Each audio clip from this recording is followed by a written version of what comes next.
PM મોદીએ જગન્નાથજીને ધરાવવા માટે પ્રસાદ મોકલાવ્યો છે। પીએમ મોદીએ મગ, જાંબુ, દાડમ, કેરી અને ચોકલેટ સહિતની પ્રસાદી મોકલાવી છે।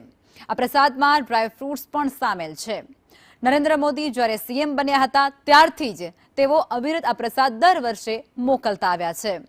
પહિંદ વિધિનો પીએમ મોદીનો ખાસ રેકોર્ડ પણ રહ્યો હતો, જેમાં ટ્રસ્ટી દ્વારા આ નિવેદન આપવામાં આવ્યું હતું અને તેમાં તેઓએ આ વાત ટાંકી હતી, જેમાં પરિંદુ ભગત અને પરાગ નાયક આ પ્રસાદ લઈને આવ્યા હોવાનું પણ અત્યારે જાણવા મળી રહ્યું છે। આ એક્સક્લુઝિવ માહિતી જે છે તે અત્યારે તમને હું આપી રહી છું।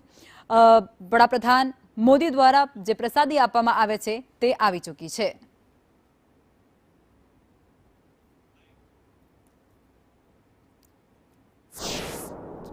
નરેન્દ્રભાઈ મોદી જેઓ આજે દેશના વડાપ્રધાન છે તે આ જગન્નાથ મંદિર પરિસરમાં જ રહેતા હતા। એ વખતે કોઈ પણ પોસ્ટ ઉપર નહોતા, ત્યારે પણ ભગવાન જગન્નાથજીની સેવા અને રથયાત્રામાં પ્રસાદ એ અહીંયા પધરાવતા હતા।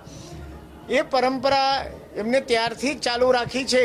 એમના જે સંસ્કાર અને સંસ્કૃતિ છે એ બાળપણથી એમના પરિવારમાંથી મળેલું છે। દર વર્ષે એમની પરંપરા અનુસાર, એમના સંસ્કૃતિ અને સંસ્કાર અનુસાર જે ઋષિ પરંપરાઓએ નક્કી કરી છે પ્રસાદ, તે પ્રસાદ મગ, જાંબુ, કેરી અને દાડમ મોકલે છે અને આજે પર એ દૃષ્ટિગોચર થઈ રહ્યું છે।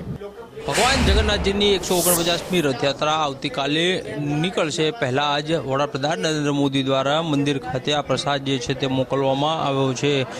જાંબુ સાથે જ અન્ય ફ્રૂટ જે છે તે આ પ્રસાદમાં મોકલવામાં આવ્યા છે। કાકડી મોકલવામાં આવી છે, ડ્રાયફ્રૂટ છે, ચોકલેટ છે, મગ સહિતની વસ્તુઓ છે તે આ પ્રસાદમાં મોકલવામાં આવી છે। અને પ્રદેશ ભાજપના નેતાઓ છે તેણે આ પ્રસાદ છે તે અહીં પહોંચાડ્યો છે અને થોડી વારમાં આજે મંદિરે ભગવાનને આ પ્રસાદ છે તે અર્પણ કરવામાં આવશે। જ્યારથી તેઓ મુખ્યમંત્રી હતા ત્યારથી આ પ્રસાદ જે છે તે અહીં મંદિર ખાતે મોકલતા આવ્યા છે અને સૌથી વધારે વખત મુખ્યમંત્રી તરીકે પહિંદ વિધિ કરવાનો એક રેકોર્ડ છે તે પણ તેના નામે છે। પરંતુ હવે તે પ્રધાનમંત્રી થઈ ગયા છે અને તેઓ અહીં આવી શકતા નથી અને તેના કારણે હવે તેઓ અચૂક દર વર્ષે અહીં પ્રસાદ જે છે તે મોકલે છે।